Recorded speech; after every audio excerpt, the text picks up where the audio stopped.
கர்த்தருடைய நாமம் மகிமைப்படுவதாக. நம்ம நேற்று அந்த ஃபேமிலியை பார்த்தோம். யாக்கோபினுடைய சூழ்நிலை எப்படிப்பட்ட சூழ்நிலையில் இருந்தாருன்னு சொல்லி பார்த்தோம். 14 வருஷமாக ஆடு மேய்க்க சம்மதித்தார்.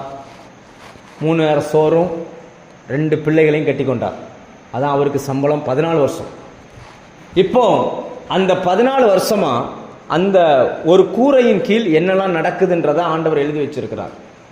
என்னெல்லாம் நடந்துச்சு நம்ம நேற்று பார்த்தோம். 4 பிள்ளைகள் பிறந்தார்கள். அந்த லேயாளுக்கு கடைசி வசனம் சொல்லுகிறது, 39 கடைசி வசனம், பிற்பாடு அவளுக்கு பிள்ளை பேர் நின்று போயிடுச்சு. 4 பிள்ளை பிறந்த உடனே லேயாளுடைய குழந்தை பிறக்கிற அந்த தன்மை நின்றுச்சு. இப்போ ராகேல் இந்த 4 அக்காவுக்கு 4 பிள்ளை. அக்காவை இவர் விரும்பவே மாட்டுறாரு. யாக்கோபு விருப்பம் இல்லாட்டாலும் 4 பிள்ளை என்ன செஞ்சுட்டாரு, 4 பிள்ளை பிறந்துச்சு. இது தங்கச்சிக்காரி பார்க்குறா, விருப்பம் இல்லைன்னு சொல்லி அவளுக்கே 4 பிள்ளை பிறந்துருச்சு. நீ என்ன நேசிக்கிறேன்னு சொல்லி ஏமாத்துறா. எனக்கு பிள்ளை கொடு, இல்லைன்னா நான் செத்து போவேங்குது. இந்த அம்மா என்ன சொல்லுது, பிள்ளை கொடு இல்லைன்னா செத்து போவேன் அப்படின்னு சொல்லுது.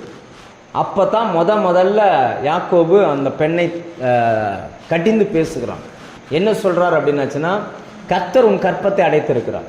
அப்போ குழந்தை பிறக்கிறதும் பிறக்காததும் யார் முடிவு பண்ணுகிறது அப்படின்னா, கர்த்தர் முடிவு பண்ணுகிறார். லேலூயா. நம்மலாம் சில நேரங்களில் நினைப்போம், நம்ம பகுதியில் ஒரு விதமான மக்கள் வாழ்கிறார்கள். அவங்களெல்லாம் வீட்டிலலாம் பார்த்தீங்கன்னு சொன்னால் சாப்பிட்றதுக்கு வசதி இல்லை, ரொம்ப கஷ்டப்படுறாங்க. ஆனால் வரிசை பிள்ளையாக இருக்குது. சில பணக்கார வீடுகளில் பார்த்துருக்குறேன், நிறைய கை நிறைய சம்பாதிக்கிறாங்க. அவங்களுக்கு பணத்துக்கு பஞ்சம் இல்லை, ஆனால் குழந்தை இல்லை. இவங்ககிட்ட பணம் இல்லை, ஆனால் பிள்ளை நிறைய இருக்குது, சந்தோஷமாக இருக்கிறாங்க. அவன்கிட்ட சந்தோஷமாக இருக்கிறதுக்கான பணம் இருக்குது, ஆனால் ஒரு இன்சியலுக்கு போடுறதுக்கு ஒரு பிள்ளை கிடையாது. அப்படியும் மக்கள் வாழ்கிறார்கள். இங்கே வேதம் சொல்லுகிறது, இந்த பெண்ணினுடைய அந்த தங்கச்சியினுடைய முக்கியமான சுபாவம் பாருங்க. ஒன்று, அக்காவை அற்பமாக எண்ணினா. 2வது, அக்கா மேலே பொறாமப்படுறான். அதாவது இந்த பெண் அழகான பெண். எப்படிப்பட்ட பெண்ணா, மனித கண்களுக்கு அழகானவர்களுக்கு எதுவுமே கிடைக்கல. தேவனுடைய பார்வையில் யார் அழகானவர்களோ அவர்களுக்கு கர்த்தர் ஆசீர்வாதங்களை அள்ளி கொடுக்கிறார். இப்போ என்ன நடந்துருச்சு, மெயினான விஷயம் என்னன்னா, இப்போ எப்படி இந்த சாராள் அம்மா ஆபிரகாமுக்கு தன்னுடைய வேலைக்காரியை கொடுத்தாங்களோ, இந்த 2 பேரும் போட்டி போட்டு என்ன செய்றாங்க, ஏன் வேலைக்காரியை கட்டிக்கும் அப்படின்னு 14 வருஷத்துல ஒரு 12 பிள்ளை பெற்றுட்டார். இதுதான் அவருக்கு சம்பளம். 14 வருஷம், ஆனால் எத்தனை பிள்ளை, 12 பிள்ளை பெற்றாச்சு. சரி, இதில் மெயினான விஷயம் நம்ம தெரிஞ்சுக்கிட வேண்டிய விஷயம் என்ன அப்படின்னு பார்த்தீங்கன்னா, அதில் மூத்த பையன் ஒருத்தன் வாரான். அதாவது இவரே ஒன்று ஒழுங்காக வேலை செய்ய தெரியணும், நல்ல வேலை செய்கிறாரு, ஆனால் சம்பளம் பேச தெரியல. நல்ல மாடு மாதிரி உழைக்கிறாரு அப்படிம்பாங்களே, நல்ல கடினமான உழைப்பாளி, ஆனால் அதை எப்படி சம்பளம் வாங்கணும்னு அவருக்கு தெரியல. 2வது, மனைவியை எப்படி ஹேண்டில் பண்ணணும்னு தெரியல. 3வது, பிள்ளை எப்படி வளர்த்துருக்கிறார் பாருங்க. அதில் மூத்தவன் பேர் ரூபன். மூத்தவன் பேர் என்னவா, அவர் வயல்வெளிக்கு போறார். கோதுமை அறுப்பு நாட்களில் வயல்வெளிக்கு போறார். வயல்வெளியில போய் எல்லாரும் கோதுமை அறுத்துக்கிட்டு இருந்தா, இவர் அங்க கிடக்கக்கூடிய ஒரு விதமான பழங்கள் இருக்கு. அந்த பழத்துக்கு பேர் தூதாயும். அந்த பழத்துக்கு பேர் என்னது, இது இன்னைக்கும் மத்திய கிழக்கு நாடுகளில் விளையக்கூடிய ஒரு வகையான பழம். அது அங்க மட்டும்தான் விளையும், வேற எங்கேயுமே விளையாது. அந்த பழத்திலிருந்து எடுக்கக்கூடிய சில சத்தான மருந்து பொருட்கள் பெண்களுடைய கர்ப்பப்பை சம்பந்தப்பட்ட பிரச்சனைகளுக்கு உள்ள மருந்து. இது குழந்தை பிறக்காம இருக்கிறவங்களுக்கு, கர்ப்பப்பை சம்பந்தமான பிரச்சனை இருக்கிறவங்க இந்த தூதாயம் பழத்தை சாப்பிட்டாங்கன்னா குழந்தை பிறந்துடும். அதாவது அந்த கர்ப்பப்பை சம்பந்தப்பட்ட பிரச்சனைகள் சரியாயிடும். இன்னைக்கும் அதை மருந்தா பயன்படுத்துறாங்க. நம்ம ஊர்லயுமே நிறைய இந்த மாதிரி சில பழங்களை சொல்றாங்க. இதுல அந்த பழம் பார்த்தீங்கன்னா கொடி மாதிரி இருக்கும், தரையோடு தரையா கிடக்கும், கொடி மாதிரி இருக்கும். அதுல நம்ம கண்டங்கத்திரி பார்த்துருக்கீங்களா, அதுல பழுக்கும் தெரியுமா, அந்த மாதிரி பழங்கள் பழுக்கும். இதுதான் அவன் பறித்து கையில் கொண்டு வரான். எத்தனை வயசு இருக்கும் இந்த சம்பவம் நடக்கும்பொழுதுன்னு பார்த்தீங்கன்னா, ரொம்ப வயசுலாம் இருக்காது. அதிகமாக போனால் ஒரு 12 அல்லது 13 வயசு தான் இருக்கும் ரூபனுக்கு. கையில் இப்போ எதை வச்சிருக்கிறார் அப்படின்னா, உணர்ச்சியை தூண்டக்கூடிய ஒரு பழத்தை கையில் வச்சிருக்கிறார். இவர் கோதுமை வயலில் போய் இதை பிறக்கிட்டு வர்றதை பார்த்த உடனே இந்த குழந்தை இல்லாத இந்த அம்மா போய் என்ன பண்ணுது, அந்த பழத்தை கேட்குது, இந்த பழத்தை எனக்கு கொடுத்துரு அப்படின்ட்டு. உடனே அக்காவும் தங்கச்சிக்குள்ள ஒரு வாக்குவாதம் வருகிறது. வாக்குவாதம் வந்த உடனே இந்த ராகேல், மெயினான விஷயம் என்னன்னா, இந்த ராகேல் அழகான இந்த அம்மா தனக்கு குழந்தை இல்லைன்னு சொல்லி ஜோம் பண்ணுறதை விட்டுட்டு இப்போ வேறு வழியில் முயற்சி பண்ணுது. என்னன்னா, இந்த பழத்தை சாப்பிட்டா குழந்தை வந்துடுமா? ஆனால் வசனம் என்ன சொல்லுது? கர்த்தர் உன் கற்பத்தை அடைத்திருக்கிறார். அப்போனா அடைச்சது கர்த்தர்னா திறக்கிறத யார் தான் திறக்க முடியும்? கர்த்தர் தான் திறக்க முடியும். இவங்க அந்த அம்மா அங்கே போய் ஜெபம் பண்ணுறதை விட்டுட்டு ஒரு வாசல் அடைஞ்சிருக்குது, இப்போ திறக்கணும். அப்போ ஆண்டவர் தான் அதை திறக்கணும். அதை விட்டுட்டு இந்த அம்மா முயற்சி பண்ணுது, பயங்கரமான முயற்சி பண்ணுது. அந்த பழத்தெல்லாம் எடுத்துட்டு வந்து ரேட் பேசுது. பழத்தை வச்சு என்ன பண்ணுது? ஆமாம், யாக்கோபுடைய வேலை ரொம்ப மோசமான ஒரு வாழ்க்கை பாருங்க. இன்னைக்கு இங்கே, நாளைக்கு இங்கே, நாளை கழிச்சு அங்கே, நாளை கழிச்சு இங்கே, இப்படியே ஒரு ரொட்டேஷன் வந்துகிட்டு இருக்கிறார். கடைசியில் பார்த்தா இதில் மெயினான விஷயம் என்னன்னா, இப்போ பழத்தை வாங்கிருச்சு. பழத்தை வாங்கினா சாப்பிடணும்ல. இந்த அம்மா நினச்சிருச்சு, இந்த பழத்தை சாப்பிட்டா நமக்கு குழந்தை பிறகுன்னு நினச்சிருச்சு. ஆனால் என்ன அதிசயம் பாருங்க, அந்த கடைசி வசனம் 29ஆம் அதிகாரம் கடைசி வசனத்தில் லேயாளுக்கு அப்புறம் குழந்தை பேர் நின்று போயிடுச்சு. குழந்தை பிறக்கலை, 4 பிள்ளையோட நின்று போச்சு. ஆனால் இந்த பழத்தை வாங்கி இந்த அம்மா தின்னுச்சுல, இந்த தங்கச்சி தின்னா தங்கச்சிக்கு கற்பம் வரணும். ஆனால் விஷயம் என்னன்னா, தங்கச்சி கற்பம் வரல. இப்போ யார் கற்பமாக மாறிட்டா? அக்கா கற்பம் ஆயிட்டா. என்ன அது அநியாயமா இருக்கு? இந்த அம்மா பிள்ளை வேணும்னு சொல்லி இந்த கனியை வாங்கி இது என்ன செய்யுது? சாப்பிடுது. ஆனால் வசனம் என்ன சொல்லுகிறதுனா, 17ஆம் வசனத்தில் தேவன் லேயாளுக்கு செவி கொடுத்தார். யாருக்கு செவி கொடுத்தாராம்? பழத்தை சாப்பிட்டது ராகேல். ஆனால் கர்த்தர் யார் ஜெபத்தை கேட்கிறாரு? லேயாளின் ஜெபத்தை. ஏன்னா லேயாள் அற்பமா எண்ணப்பட்ட பெண். இப்போ இதில் நம்ம தெரிஞ்சுக்கிட வேண்டிய சத்தியம் என்னன்னா, கர்த்தர் தர வேண்டிய ஒன்றை மனுஷன் குறுக்கு வழியில் தேடினானா அது கிடைக்கவே கிடைக்காது. அவனுக்கு கிடைக்கல. அவன் கண் பார்க்க, அந்த பெண்ணினுடைய கண் பார்க்க இப்போ அக்காவுடைய கற்பத்தை கர்த்தர் என்ன பண்ணுறாரு? ஸ்டாப் பண்ணி வச்சதை ஓப்பன் பண்ணிட்டாரு. இப்போ அதுக்கப்புறம் அந்த அம்மா 2 பிள்ளை பத்துருச்சு. இப்போ தங்கச்சிக்கு இப்போ தான் மண்டையில் அறிவு வருது, இந்த பழம் என்னைய கற்பவதியாக மாற்றாது, என் புருஷனும் என்னை கற்பவதியாக மாற்ற மாட்டார், கர்த்தர் தான் எனக்கு கற்பத்தை என்ன செய்ய முடியும்? தர முடியும்னு சொல்லி தேவ சமூகத்தில் வந்து ஜெபம் பண்ண ஆரம்பிக்குது. அதனால தான் வசனம் என்ன சொல்லுது அப்படின்னாச்சுன்னா, 22ஆம் வசனத்தை பாருங்க, தேவன் ராகேலை நினைத்தருளினா. அப்போ நம்ம தெரிஞ்சுக்கிற வேண்டிய விஷயம் என்னன்னா, கர்த்தர் தர வேண்டிய ஒன்றுக்காக நீங்கள் மாற்று வழியை யோசிக்காதீங்க. கர்த்தரை மட்டுமே பாருங்க. யோசிச்சு பாருங்க, இந்த பெண் இந்த பழத்தை சாப்பிட்ருக்கிறா. எப்பேற்பட்ட கற்பமாக இருந்தாலும் இந்த பழத்தை சாப்பிட்டா குழந்தை கன்ஃபார்ம் ஆயிரும். ஆனால் ராகேலுடைய கற்பம் என்ன செய்யலையாம்? கன்ஃபார்மே ஆகலை. அதுக்கு பதிலாக குழந்தை பேர் நின்ற லேயாளுடைய கற்பத்தை கர்த்தர் திறந்து கொடுத்தார்.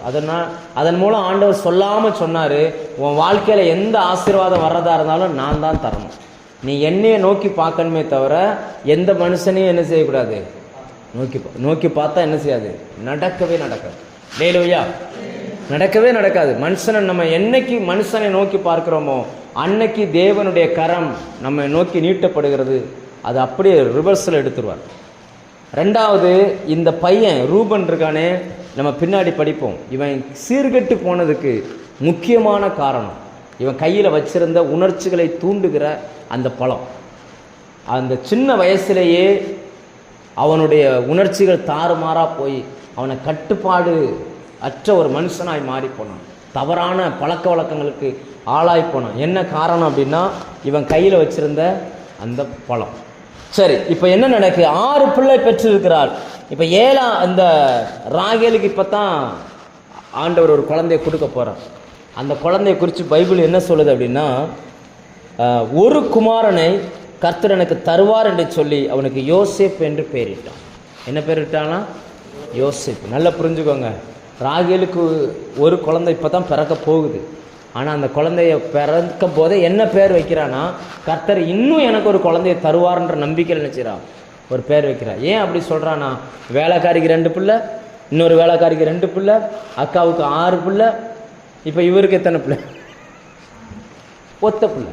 அப்போ இவங்க யோசிக்கிறாங்க, வேலைக்காரிக்கே 2 பிள்ளைனா நான் வந்து வீட்டுக்காரி, எனக்கு எப்படியும் கண்டிப்பாக இன்னும் ஆண்டவர் என்ன செஞ்சுருவார், ஒரு பிள்ளைய தருவார் அப்படின்னு நினச்சி இப்போ என்ன பண்ணுறாரு, எனக்கு கர்த்தர் இன்னொரு குழந்தைய தருவார்னு சொல்லி அந்த பேர் வைக்கிறார் யோசேப் அப்படின்னு சொல்லி. லேலூயா. நல்லா புரிஞ்சுக்கோங்க, நாம் எவ்வளவு தப்பு பண்ணியிருந்தாலும் தவறு பண்ணியிருந்தாலும் ஆண்டவருடைய முகத்தை பார்த்து திரும்பிட்டோம் அப்படின்னாச்சுன்னா தேவன் நமக்கு சிறந்த பிள்ளைகளை கத்த தருவார். அல்லேலூயா. நல்ல வாய்ப்புகளை நல்ல வசதிகளை கத்த நமக்கு தருவார். யோசேப்பை ஒரு பக்கம் நிப்பாட்டுவோம், மற்ற 11 பேரையும் ஒரு பக்கம் நிப்பாட்டுவோம். வேதம் யாரை பெருசாக சொல்லுது அப்படின்னா யோசேப்பை தான் நினைச்சது பெருசாக சொல்லுது. வதவதன்னு இத்தனை பிள்ளைகள் பிறந்தும் ஒரு யோசேப்புக்கு அத்தனை பிள்ளைகளும் சமமாய் மாற மாட்டார்கள். காத்திருந்தாலும் ஒரு யோசேப்பை கர்த்தர் கொடுத்தார். எத்தனை வருஷம் மற்ற அக்காவுக்கு 6 பிள்ளை பிறந்துருச்சு, வேலைக்காரிகளுக்கெல்லாம் பிள்ளை பிறக்குது. ஆனால் இந்த பெண்ணுக்கு மட்டும் என்ன செய்யலை, குழந்தையே பிறக்கலை. அதுக்கு காரணம் இந்த பெண்ணாகவே இருந்தால் கூட என்னைக்கு மனம் திரும்பி இயேசு வந்து பார்த்தாலோ, என்னைக்கு தேவனை பார்த்தாலோ தேவன் அவளை நினைத்தருளினார். இன்னைக்கு நமக்கு ஏதாவது ஆசீர்வாதம் வேணும்னா ஆண்டவர் நம்மளை நினைக்கணும். நம்மளை யார் நினைக்கணும்? கர்த்தர் நம்மளை நினைக்கணும். யாரை அவர் நினைப்பார்னா எந்த மனுஷன் தாழ்மை உள்ளவனாக இருக்கானோ அந்த மனுஷனை அவர் நினைவு கூறுகிறார். ஆனால் மற்றவங்க மேலே பொறாமப்பட்ட ஏதாவது பிரயோஜனம் இருக்கா? அவள் பிள்ளை பெற்றுட்டா உடனே இந்த அம்மா பொறாமப்படுது, அவள் பிள்ளை பெற்றுட்டா. நம்ம பார்த்தோம்னா நம்ம பக்கத்து வீடுகளில் ஒரு பொருள் வாங்கியாச்சுன்னா நம்ம பொறாம வருது, அவள் வாங்கிட்டான். அந்த சர்ச்சுக்கு 10 பேர் வந்துட்டான், இங்கே மியூசிக் வாங்கிட்டான், அவங்க முடிச்சிட்டாங்க, அவனுக்கு வேலை கிடச்சிருச்சு, எனக்கு அது கிடைக்கல, இது கிடைக்கல, அவனுக்கு அது என்னைக்கு நம்ம மற்றவங்களை பார்க்கறத விட்டுட்டு கர்த்தரை மட்டுமே நம்ம நோக்கி பார்ப்போமோ அன்னைக்கு நமக்கான எல்லாம் கர்த்தர் தருவார். அல்லேலூயா. நல்லா புரிஞ்சு. இன்னைக்கு மத்தியானம் பாஸ்ட் ஒரு செய்தி கொடுத்த போதகர் சரியான ஒரு வார்த்தை சொன்னார். என்ன அப்படின்னா, பிறக்கிறதுக்கு முன்னாடியே, கோரேஸ் பிறக்கிறதுக்கு முன்னாடியே கோரேஸை கொண்டு என்னெல்லாம் செய்யணும்னு சொல்லி தேவன் திட்டம் வச்சுருந்தாராம். முதல்ல திட்டத்தை சொல்லிட்டு தான் அப்புறம் கோரேஸையே பிறக்க வச்சார். அதே போல் நமக்கு என்னெல்லாம் தரணும்னு ஆண்டவர் வச்சிருக்கிறார். இப்போ நான் இருக்கிறேன்னா எனக்கு இந்த இடத்துல ஒரு ஊழியம் இருக்குது, இன்னும் இந்த வருஷத்தில் இன்னொரு கிராமத்தில் ஊழியம் தருவார். இப்படியெல்லாம் பிளான் வந்து நான் நினைக்கிறது இல்லை, கர்த்தர் நினைக்கிறார். நான் அவரை மட்டும் சரியாக பார்த்தேன் அப்படின்னா அவர் எனக்கு வச்சிருக்கிற எல்லாமே தந்துடுவார். அல்லேலூயா. ரைட்டா? நம்ம பிறந்த பிறகு தேவன் திட்டம் போடுகிறதோரல, அவர் திட்டத்தை போட்டுட்டு தான் நம்மளை இந்த பூமிக்கே அனுப்புகிறார். அதனால் உங்களுக்குன்னு கர்த்தர் வச்சிருக்கிற நன்மைகள் கண்டிப்பாக உங்களுக்கு கிடைக்கும். அல்லேலூயா. மற்றவங்களை பார்த்து பொறாமப்படாதீங்க, அவன் அப்படி ஆகிட்டான் இப்படி ஆகிட்டான்னு சொல்லி நம்மளும் ஒரு மாற்று முயற்சிகளை எடுப்போம் அப்படியெல்லாம் எடுக்காதீங்க. கர்த்தரை மட்டும் பாருங்கள். உங்களுக்குன்னு ஆண்டவர் என்ன வச்சுருக்காரோ அதை நிச்சயமாக கர்த்தர் உங்களுக்கு தருவார். அதுதான் உங்கள் வாழ்க்கையில் நிலைக்கும் நடக்கும். கர்த்தர் உங்களை ஆசீர்வதிப்பார்னா அது நிச்சயமாக பெருகும். பெருகுமா பெருகாதா? முதல்ல பைபிளை பாருங்கள். முதல்ல ஆண்டவர் யாரை ப்ளஸ் பண்ணுறார்? பைபிளில் முழு பைபிளையும் தேவன் முதல்ல யாரை ப்ளஸ் பண்ணுறார் அப்படின்னு பார்த்தீங்கன்னா கடலில் இருக்கிற மீனை தான் ப்ளஸ் பண்ணுறார். ஆதியாகமம் 1ஆம் அதிகாரம் 22ஆம் வசனத்தில் 5வது நாள் மீனை படைக்கிறார். மீனை படைச்சி மீனை தான் ப்ளஸ் பண்ணுறார், பழுகி பெருகுவாய் அப்படின்ட்டு. 6வது நாள் தான் மனுஷனை படைக்கிறார். ஏன் ஆண்டவர் மீனை பெருக சொன்னார் அப்படின்னா மனுஷன் வந்த உடனே எதைத்தான் சாப்பிடுவான்? மீனை தான் சாப்பிடுவான். அந்த மீன் ஏன்னா அழிஞ்சிடக்கூடாது, அதனால மீன் என்ன பண்ணிட்டாரு? பழுகி பெருகுங்கடா அப்படின்ட்டார். மனுஷனை 6வது நாள் படைக்கிறார். 5வது நாளே மீனை ஆசீர்வதிச்சு பெருக வச்சுட்டு 6வது நாள் மனுஷனை படைக்கிறார். அதனால தான் மனுஷன் இவ்வளவு மீன் சாப்பிட்டோம் இன்னும் மீன் இனங்கள் அழியவே இல்லை. பாருங்க, உலகம் முழுக்க எத்தனை பேர் கடலில் மீன் பிடிக்கிறான், ஆனால் மீன் இனங்கள் என்னவே செய்யலை, அழியவே செய்யலை. அப்போ நம்மளுடைய எதிரிகள் வர்றதுக்கு முன்னாடியே நம்மை அந்த எதிரிகளை ஜெயிப்பதற்கான ஒன்றை நமக்குள்ளே வச்சு தான் கர்த்தர் இந்த பூமியில் நம்மளை அனுப்பியிருக்கிறார். உங்களுக்கு என்ன தேவையோ அதெல்லாம் கர்த்தர் வச்சிருக்கிறார். நீங்கள் அவரை மட்டும் சரியாக பாருங்கள், அவர் வார்த்தையை மட்டும் சரியாக கேளுங்க, உங்கள் வாழ்க்கையில் திறக்காத கதவுகளை கர்த்தர் திறப்பார். அல்லேலூயா. ஒரு யூத ரபி இப்படி எழுதுறார். அதாவது பாருங்கள், ஆபிரகாமினுடைய மனைவிக்கும் கர்ப்பப்பை வீக்கு, இன்னும் சொல்லப்போனால் அந்த கர்ப்பப்பையில் குழந்தையே உருவாகாது. அதே மாதிரி தான் ஈசாக்கினுடைய மனைவிக்கும் கர்ப்பப்பை வீக். 20 வருஷம் கழித்து பிறந்தது. இப்போ யாக்கோபினுடைய மனைவி, இந்த யாக்கோபினுடைய மனைவியாகிய ராகேலுக்கும் கர்ப்பப்பை எப்படி இருக்குது? வீக். இவங்கெல்லாம் வருஷங்கள் கழித்து குழந்தை பெற்றவங்க. ஆனால் இவங்க வருஷங்கள் கழித்து குழந்தை பெற்றாலும் அந்த பிள்ளைகள்லாம் எப்படி வளர்ந்துருக்கிறாங்க அப்படி பாருங்கள். ஈசாக்கு எவ்வளோ வேதத்தில் 100 மடங்கு விளைச்சல் அவருக்கு மட்டும்தான் கொடுத்துருக்கிறார். அடுத்து ஈசாக்கினுடைய மகனான யாக்கோபை போல கோடீஸ்வரன் அதுக்கப்புறம் உருவாகவே இல்லை. அவ்வளோ பெரிய கோடீஸ்வரனா கர்த்தர் மாற்றிட்டார். அப்போ யாக்கோபின் மூலமாய் அந்த லேட்டாக பிறந்தாங்கல்ல யோசேப்பு, யோசேப்பு சமஸ்த ஜனங்களிலேயும் பெரிய ஒரு அரசியலில் உயர்த்தப்பட்ட மனுஷன். நீங்கள் யோசிச்சு பாருங்க, அரசியலில் முன்னேறணும்னா எவ்வளோ போட்டி பொறாமைகள்லாம் இருக்கும். ஒரு ராஜா இருக்காருன்னா அடுத்த இடத்துக்கு வர்றதுக்கு, அந்த மந்திரி பதவிக்கு வர்றதுக்கு எத்தனை பேர் போட்டி போடுவான். ஆனால் ஒரு சாதாரண ஜெயிலில் இருந்த ஒரு ஆளை கொண்டு போய் ஆண்டவர் அங்கே நிப்பாட்டிட்டார். அப்போ இதுலேருந்து நம்ம என்ன தெரிஞ்சுக்கிறோம்னா, நமக்கு லேட்டாக ஒரு ஆசீர்வாதம் கிடைக்குதுன்னா அது சிறந்ததாக இருக்கும். கர்த்தர் ஸ்பெஷலான ஒன்றை நமக்கு நினைச்சுவார், கர்த்தர் தருவார். லேலூயா. அதனால லேட் ஆகுது அப்படின்னு பொறாமப்படாதீங்க, சோர்ந்து போகாதீங்க, மாற்று வழியை நீங்கள் யோசிக்காதீங்க. கர்த்தரை மட்டும் பாருங்க, தேவன் நம்மை நடத்துவார். லேலூயா. கர்த்தர் நம்மை நன்றாய் நடத்துவார், நல்லா போஷிப்பார், நல்ல சந்தோஷமா வச்சிருப்பார், ஒரு குறைவும் இல்லாமல் கர்த்தர் நம்ம நடத்துவார். நீங்கள் ஆண்டவரை மட்டும் பார்க்கணும். யாரை தான் பார்க்கணும்? இந்த ஞாயிற்றுக்கிழமை சர்ச்சு முடிஞ்ச உடனே நான் சர்ச்சில் அறிவிப்பு சொல்கிறேன்.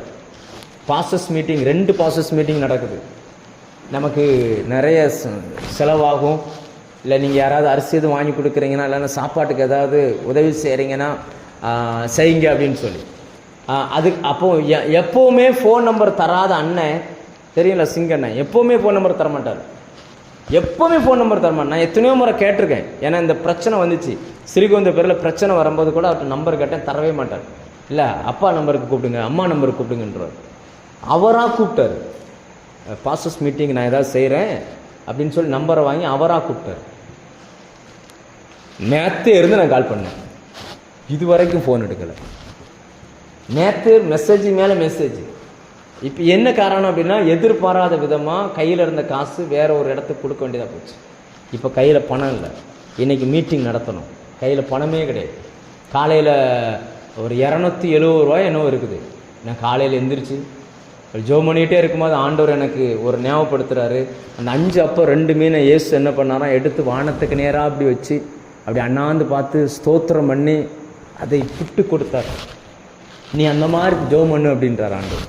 அப்படியே தூக்கி, யாருக்கும் தெரியாது, என் ரூமில் கதவெல்லாம் லைட்டெல்லாம் ஆஃப் இருக்குது, கதையை தூக்கிட்டு ஜோம் பண்ணிவிட்டு முடிச்சிட்டோம். எவ்வளவு இருந்துச்சு? 260 ரூபாய் என்னவோ இருந்துச்சு. அவ்வளோதான் பணம், கையில் இருந்த பணம். பாருங்கள், நம்ம உதவி செய்வான்னு நினச்ச மனிதன்கள் என்ன செய்யலை, உதவி செய்யலை. ஆனால் தேவன் அதை ஆசீர்வதித்தார். இப்போ முடியும் போது பார்த்தீங்கன்னா இருந்தது வெறும் 260 ரூபா. இப்போ பையில பார்த்தீங்கன்னு சொன்னால் 2000 ரூபா மிச்சம் இருக்குது. கூட்டமும் நடந்துச்சு, நல்ல சாப்பாடு கொடுத்தோம், ஊழியர்களுக்கு காணிக்கை கொடுத்தோம். அந்த பணங்கள் எங்கிருந்து வந்துச்சுன்னு யாருக்குமே தெரியாது, எனக்குமே தெரியாது. ஏன்னா கர்த்தர் நல்லவர். நம்ம அவரை மட்டுமே நோக்கி பார்த்தோம் அப்படின்னா நம் தேவைகளை எல்லாம் கர்த்தர் சந்திப்போம். லேலூயா. இந்த ராகேல் பாருங்க, யாக்கோபால் நேசிக்கப்பட்ட ஒரு பெண். உண்மையிலேயே யாக்கோபு செஞ்சது நமக்கு கொஞ்சம் வேடிக்கையாக தெரிஞ்சாலுமே கூட, தான் நேசித்த ஒரு பெண்ணுக்கு 14 வருஷம் குழந்தை இல்லைன்னா எப்படி இருக்கும்? எல்லாருக்கும் குழந்தை பிறகுதான், அவங்களுக்கு மட்டும் என்ன இல்லை, குழந்தை இல்லை. யோசிச்சு பாருங்க எப்படி இருக்கும். எல்லாருக்கும் வேலை கிடைக்கும், நமக்கு மட்டும் என்ன செய்ய மாட்டேங்குது. அப்போ டிலே ஆகுது, லேட் ஆகுதுன்னா சிறப்பான ஒன்றை கர்த்தர் நமக்காக என்ன செய்கிறாரு, வச்சிருக்கார். யோசிச்சு பாருங்க, அந்த 10 பிள்ளைகளும் போய் யோசேப்பின் காலில் போய் விழுந்தாங்க. அப்போ லேட் ஆச்சு அப்படின்னு சொல்லி எதுவும் வருத்தமாக நினைக்காதீங்க. தேவன் உங்களுக்கு சிறந்ததை வைத்திருக்கிறார். அந்த சிறந்ததை கர்த்தர் உங்களுக்கு தருவதற்கு தான் கொஞ்சம் காலங்கள் நம்மளை என்ன பண்ணுறாரு, டிலே பண்ணுற. அந்த பெண்ணுடைய சுபாவத்தையே மாற்றிட்டார் பாருங்க. பொறாமப்பட்டா, தன் அக்காவை அற்பமாக என்னென்னா மாற்று வழிகளை யோசித்தார். எல்லாத்தையும் கர்த்தர் மாற்றி எப்போ தன்னை தேடி, அதாவது என்னென்னா நன்மை வேணும்னா அவர் மொஞ்ச தேடி தான் ஆகணும். தேடி வர்ற இடத்துக்கு கர்த்தர் கொண்டு வந்துடுவார். தேடினதுக்கு அப்புறம் தான் வாசலை கர்த்தர் திறந்து கொடுப்பார். லேலூயா. இது இன்னைக்கும் அன்னைக்கும் தேவனுடைய மாறாத பிரமாணமாக இருக்கிறது. ஜெபம் பண்ணுமா? எங்களை மூடுங்க, ஜெபம் பண்ணுவோம்.